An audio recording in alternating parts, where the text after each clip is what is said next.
We are saddened to report to you tonight the passing of an aviation pioneer with deep roots in Kern County.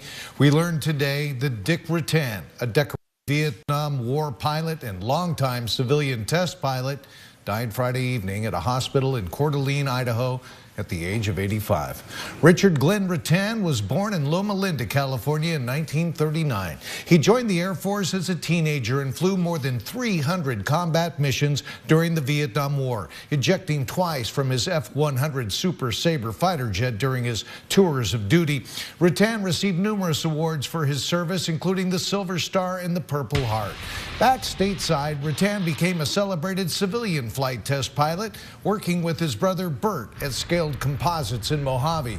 Perhaps his greatest claim to fame came in 1986 when Rutan and co-pilot Gina Yeager took off from Edwards Air Force Base and completed one of the greatest milestones in aviation history, the first round-the-world flight with no stops for refueling. Their plane, the Voyager, was made exclusively of carbon fiber composite materials developed by Scaled Composites and now widely used throughout the aviation industry. Now that guy and his brother were the finest troublemakers I've ever met. When Dick was a young aviator flying F-100s over the skies of North Vietnam, when he was in the air, the enemy was in trouble.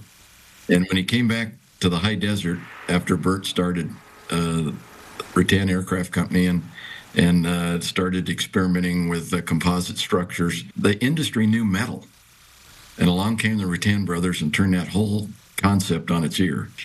Dick was a single dimension human, pure pilot, fun guy, outspoken, kind. There's a guy whose reach really exceeded his grasp. He went around the world with his arms and touched a lot of people. Dick Rutan is survived by his wife of 25 years, Chris, 2 daughters, and 4 grandchildren. Memorial services for Dick Rutan are pending. We will keep you posted.